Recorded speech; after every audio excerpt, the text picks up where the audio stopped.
isteri buat. Jadi suami bodoh. Nasi kangkang, nasi tangas, minyak senyonyong, minyak pengasih, minyak dagu. Maksud yang kedua ialah suami tak boleh buat, memang tak mampu buat, dipaksa juga. Saya nak sofa, saya nak sofa. Kata suami, sofa aku tak ada duit. Hang nak sofa, masalah dia sofar ni aku tak ada duit. Hang dok kira sofa ya. Tak kira lah abang, saya nak raya ni mesti ada. Ada tak ada duit, tu masalah abang. Masalah saya nak. Tu yang suami pergi rompak mesin ATM, pergi menyamar jadi polis, pergi rompak ugut pendatang Indonesia. Ni pasal isteri nak sofa, isteri nak kereta Viva.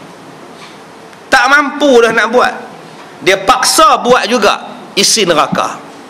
Yang ketiga, perempuan yang tidak mau menutup dirinya daripada laki-laki.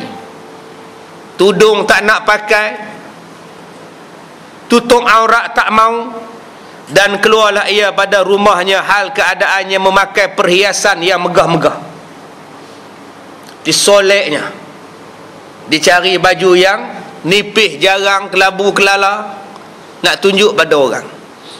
Suami kata, amboi lawanya, kalau hang di rumah lawa macam ni aku suka. Ni bila nak keluar aja hang lawa. Tak usahlah pakai macam ni. Abang, saya pakai macam ni pun untuk abang tau. Untuk aku pasal apa? Bukan aku boleh pegang kamu. Yelah, kalau orang tengok saya, orang kata lawa, saya cantik, orang akan tanya siapa? Orang akan kata isteri awak. Awak juga dapat nama. Awak perasan tak? Isteri suami pun bodoh. Kata dia. Dua-dua neraka, tuan-tuan. Jadi orang yang jenis ni yang tidak mau menutup aurat. Yang keempat yang menjadi penghuni neraka, perempuan yang cita-cita lain tidak ada, melainkan makan, minum, tidur. Makan, minum, tidur. Tidur, minum, makan. Sembahyang tak mau, ibadat tak mau, taat tak mau, taat pada suami tak mau, taat pada Rasul tak mau. Kerjanya seronok, yakulu wa yatamatta'un, makan dan seronok. Tamattu' tu bersenang-senang, haji tamattu'. Wa yatamatta'un maknanya kerja dia seronok. Semayang tak nak, ajak mengaji, main mengaji lagi dak lah. Puasa ni tak mau lah. Dia kerjanya apa? Makan, minum, tidur. Empat jenis ni kata Nabi penghuni neraka. Dia mudah-mudahan isteri-isteri kita didik tak termasuk dalam salah satu daripada empat golongan ini. Ketahuilah olehmu bahawa sesungguhnya hukum segala perempuan yang bantah, yakni yang tidak mau mengikut ajaran suami dan tidak mau taat kepada suami, termasuk dalam dosa-dosa yang besar, lagi dosa yang dimurkai oleh Allah Ta'ala, dan sebab itulah yang memasukkan mereka ke dalam neraka. Jadi saya sebut pada tuan-tuan, khususnya kaum ibu, sabarlah banyak-banyak dalam bahagian bab ini. Sebab yang ini semua dia kata kat orang perempuan, dia banyak sabar lah. Jangan duduk balik beberapa rehat kat saya pula. Sekali dia ambil rehat, dia balik bengkok saya kan. Mengata ke kami je ustaz ni. Bukan, ini bab perempuan. Nanti episod yang kedua barulah bab suami. Sekarang ni semua cerita bab perempuan dulu. Muka surat 19 nanti barulah bab suami. Sekarang baru muka surat 10. Ada lagi 9 muka surat. 9 muka surat maknanya 9 bulan lagi. Ya, sabarlah banyak-banyak. Nak buat macam mana? Ya, kita tak boleh langkau, jadi tak faham. Kalau kita tengok drama, tengok hujung-hujung pun kita tak faham. Kita kena tengok awal-awal sampai habis, baru boleh faham. Macam tu lah baca kitab pun, kena satu-satu. Baik. Dia kata yang banyak bantah ni, perempuan yang banyak bantah suami ni, dosa lah. dosa besar lah bantah suami. Tetapi dalam banyak-banyak jenis bantah, yang paling banyak perempuan bantah pada suami ialah, yang tersangat jahat bantahnya ialah sebab suaminya beristeri yang lain. Yang itulah paling banyak bantah.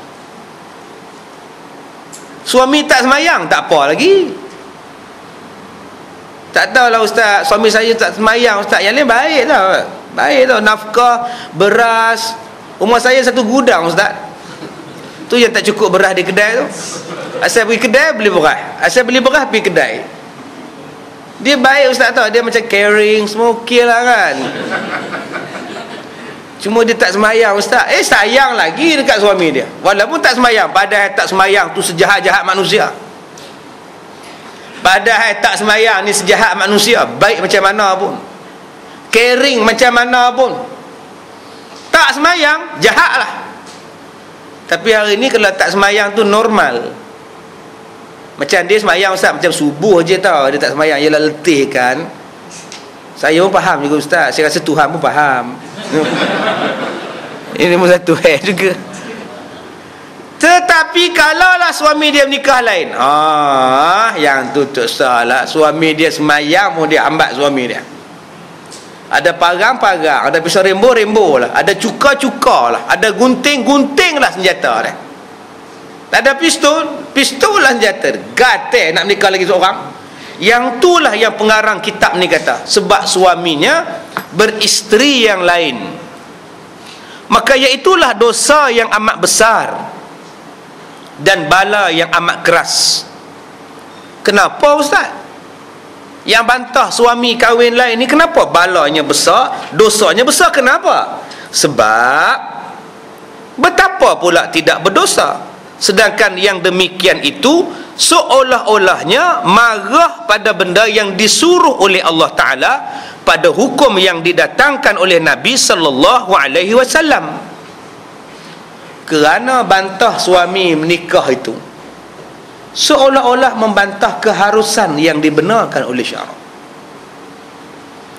Bantah di sini ada dua. Satu, bantah hukum. Satu, bantah hukum. Satu lagi, bantah suami. Ada dua tu. Satu, bantah hukum. Saya membantah laki-laki dibenarkan berkahwin lebih daripada seorang. Tak adil. Kalau laki-laki boleh kahwin 2-3, kami perempuan dan persatuan wanita juga akan menentang, malah akan membuat usul kami pun nak kahwin 2. Ini dipanggil menentang hukum. Kenapa laki-laki boleh kahwin, kenapa kami tak boleh kahwin lebih daripada seorang? Sebab itu kami akan melancarkan kempen satu suami, satu isteri. Dulu dah dilancarkan 4, 5, 6 tahun yang lepas. Satu suami, satu isteri, buh dekat pelekat kereta di belakang. Ini hukumnya syirik pada Allah. Ya, menolak peraturan yang membenarkan laki-laki kahwin lebih daripada seorang. Maka tuan-tuan, bantah daripada hukum poligami, haram hukum dia. Yang kedua, bantah pada suami kahwin lain. Kenapa awak bantah suami awak kahwin lain? Sebab dia tak mampu ustaz. Dia tak mampu. Sekarang ni gaji dia 1,600. 1,600 ringgit ke 1,600? 1,600. Sewa rumah 400. Bayar kereta 400. Sudah 8. Anak yuran-yuran anak, sewa bas sekolah semua 400. Tak cukup ustaz. Sekarang ni makan minum duit saya, api air duit saya. Kalau saya tak tolong, dia tak boleh bantu dan dia tak boleh tanggung keluarga kami. Tiba-tiba dia cakap dia nak kahwin lagi seorang. Kalau gajinya 16,000, saya tak kisah ustaz. Masalah dia 1,600. Saya bantah dia kahwin lain sebab dia tak mampu. Yang ni bantah macam ni boleh. Bantah macam ni dibenarkan syarak. Dia boleh pergi report kat qadhi, tunjukkan perbelanjaan macam mana, gaji suami macam mana.